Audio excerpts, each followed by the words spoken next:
This is the 4 Black Star review of Shifters at Cherry Lane Theater in New York City.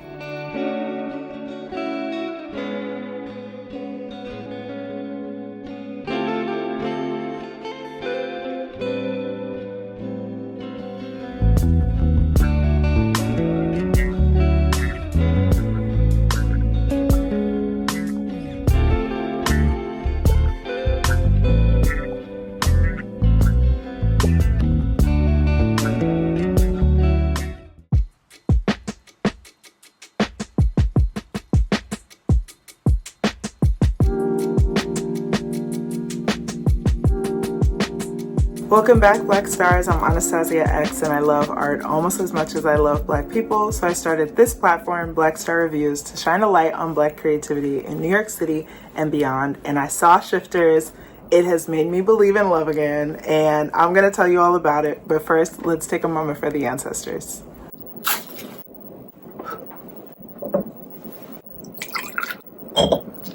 Ashe. And now let's talk about Shifters. Remember that you can read this review, the one that I'm about to read to you right now, on my website, blackstarreviews.com. And if you're not already connected with me on Instagram and YouTube and TikTok, I'm there. I'm in all those places. My handle is at blackstar.reviews. There's a lot to see there. And I recently crossed 1,000 followers on Instagram. Before I could even celebrate 1,000, I had also crossed 1,250. So things are happening. I hope you're one of the people following. I would love to see you there. And now, without further ado, Shifters. Wait, I forgot to say that I'm giving it 4 Black Stars, which is a lot. That's a lot of Black Stars. My dear friend Gabby, who I met on my first day of college and is extremely smart, is in love with Love Island. The show airs for an hour for 6 days each week. Miss a single day and you'll feel woefully behind the endless online discourse. There are fan TikToks, Gabby makes them, cast-off podcasts, and YouTube live streams of viewer reactions. I caught the last few episodes and the finale when Gabby came to visit, and I was stunned during a grocery store-themed challenge to prepare the couples for the real world, when they transferred slimy foods like baked beans, pickled eggs, and ketchup onto a scale using only their mouths. Yeah, so one person put it in their mouth, poured it in the other person's mouth, and then that person put it on the scale. Yuck! Yuck! I felt disgruntled when I saw the women arrive to their final dates in full glam, softly curled hair, and ball gowns, while the men showed up in the same shorts and shirts they wear all day. And I rolled my eyes so hard they almost got stuck when I was listening to a conversation between 2 cast members who'd been dating for the entire 6-week run. I'm talking about Sincere and Melanie. And the convo never went deeper than pizza toppings. I cannot understand what thinking people see in this program. It is absolute gobbledygook, brain rot, framed by Technicolor backgrounds and draped in the veneer of natural human beauty. But that's just my opinion. This is not love, I rankled, tisking at the millions of people who tune in for an hour, 6 days a week, and cast votes for which couples they stan or hate the most. And apparently I'm in the stush minority, because the show is a global hit. It's ballooned to 25 international spin-offs since the original UK season in 2005. Now, I'd be open to changing my mind if they changed the cast. I want to see grown women, ones who can understand that being called go with the flow and resilient is not the compliment you think it is. And I want them to change the challenges too. Make the men plan the dates. And replace mouth-to-mouth baked beans with the sorts of things that really test romantic relationships: distance, career, personal growth, and loss.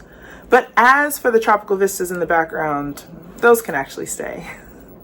Another UK export has landed in the US this summer, but this one offers a vision of romantic love that has a reasonable thread of realism. Shifters, a West End hit by Congolese-British playwright Benedict Lombe, will run at Cherry Lane Theater through August 30th. Cherry Lane is the oldest continuously running off-Broadway theater in New York.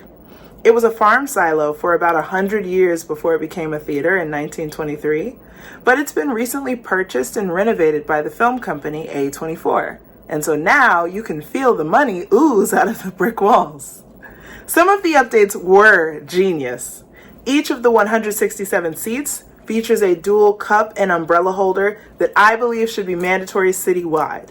Far too often I've been in the theater with a wet umbrella just sitting between my knees. Plus, there's an Instagrammable cherry red double door poised for a social media takeover and a full coffee bar that could generate foot traffic on non-show days. While aesthetics soar, logistics flounder. The designers did not anticipate 167 theatergoers' lavatory needs, and the loo line coiled so far around the lobby that they had to hold the start of the show because Shifters is an hour and 40 minutes performed with no intermission.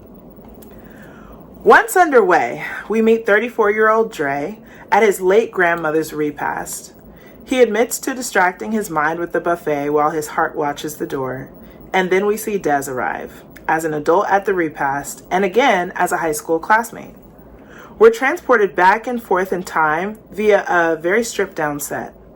Suspended tube lights hanging from the ceiling at various angles, kind of like abstract icicles, frame the stage and change colors to signal a time shift. The lights take us back to Des and Dre in their high school English class and at the debate club that he begged her to join. He used the clever guise of needing her sassy, always right disposition to win the debate tournament's cash prize, but Des can see as well as the audience does that he really just wants to spend more time with her. She joins anyway. The rhythm and rationale of debate continues throughout the show as it ping-pongs through the vignettes that comprise their love story. We see nearly everything between the initial teenage meet-cute and their re-encounter as young adults with wholly separate lives in their old neighborhood. The question at hand, rendered slightly ironic since Des is short for destiny, is fate. How much of what you choose really matters if you chose it already? This premise will be familiar to anyone who's ever fallen deeply in love, and doubly so if that love started young. This is the thought experiment of what it would have taken for that love to have worked against all odds. The obstacles in Dre and Destiny's way are the ones that you'd expect. Attending different colleges, pursuing a career that requires you to move, healing mother wounds, not feeling brave enough to say how or what you're really going through. And each of those is enough to stop a young love in its tracks, but Destiny and Dre have to face it all. They have to take on all those challenges. At times, the hard parts felt repetitive, like when Destiny tries and fails to explain how his childhood sexual trauma ate away at her relationship with her father and leaves her feeling distant. And the play didn't include any sort of graphic retellings or reenactments, but a content warning would have been a nice heads up. The audience hears the story before Dre does, but we have to wait years for her to get up the gumption to share it with him. Dre isn't perfect either. Though he may know how to calm her down during her panic attacks and how to match her slick mouth, he too has pain that echoes through his life. In their best moments, they're laughing and dancing to music. His, Nigerian, hers, Congolese, and theirs, international millennial hits by Drake. In their hardest moments, one is crying into the other's open arms. In this sort of text, the viewer-defined happy ending comes down to the performances. Of course, it's written as a love story, but if you hate Dre or you find Destiny unnerving, you'll pray that the two stay separate and that they bury the sparks from their past. You'll only want to see them together, remaining hopeful in the face of all the back and forth, if you like them or love them too. In a word, Daniel Ezra's Dre is earnest, delivering a what you get is what you see honesty in a dating world where so many people show up as their representatives to hide their true intentions. Besides the Black Air Forces, which are a sneaker that Black Americans associate with dangerous and unbalanced tendencies, he was swoon-worthy. Dre is the kind of young man you'd want for your daughter, or the guy that you'd date for 6 months, all the while wondering, how did I get so lucky? There was a brown-skinned woman in a baby blue tube top sitting like 2 rows behind the stage, so she was on the other side. And anytime Daniel Ezra said a single thing, she would cradle her head in her hands, and she would coo.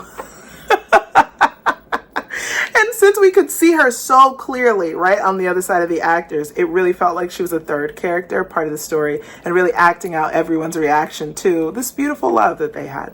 Okay, back on script.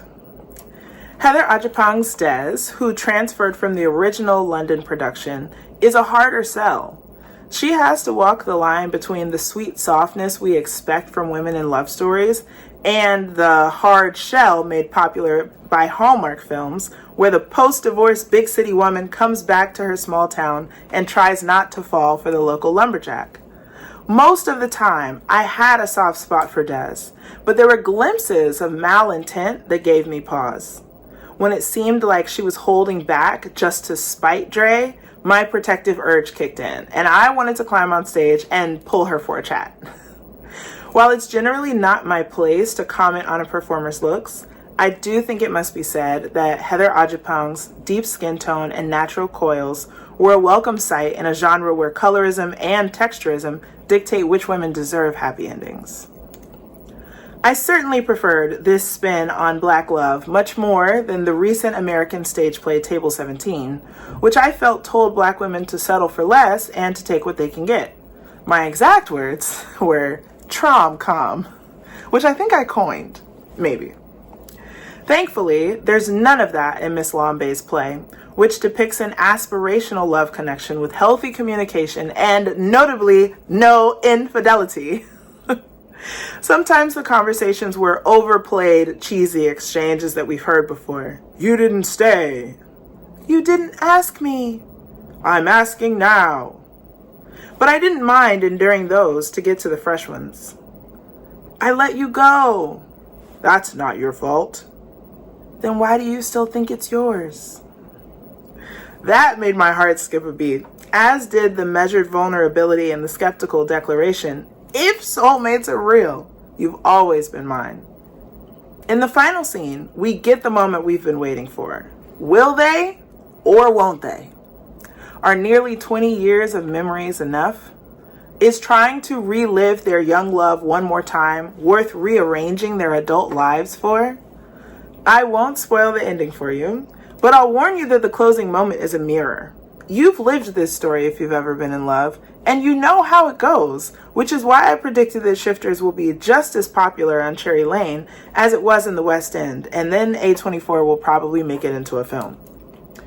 What I can appreciate about this UK export is its realness. It's no big lift to love the swimsuit-clad hottie when every night is a sleepover, every day is a game, no bills need paying, and your frontal lobe is still cooking. At this point in my life, at this big age, the most romantic thing two people can do is to build a big, easy, epic love in the face of the challenge real life is certain to bring. Shifters opened at Cherry Lane Theater on July 15th, 2026. Shifters was written by Benedict Lombe, who is only the third Black woman to have written a show for the West End. Directed by Lynette Linton and stars Heather Agyepong and Daniel Ezra. I attended the matinee performance on July 18th, and I offer my thanks to Saks & Co. The production will run through August 30th, 2026, and tickets for evening shows are $59 and up, which is a great deal if you are looking to save. All right, that's my review, y'all. That's my 2 cents. Who am I? Just a girl on the internet. Remember that you can visit my website to read that review for yourself or cite that review or send it to a friend. You can also read so much more. Even though I only do 1 YouTube episode a week, I do write more than that a week. And also, if you follow me on social media, I am on there a lot more than I'm on YouTube. So again, find me where I'm at. Since you're here on YouTube, go ahead and subscribe so that you'll be the first to know about new video reviews. I try to put them out on Fridays.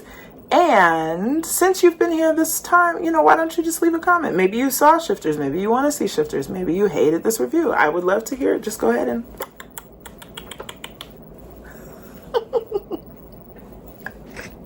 Okay, well, I'm being silly. It's time to wrap this up. This has been another Black Star review. Thank you so much for watching. Thank you so much for being here and listening.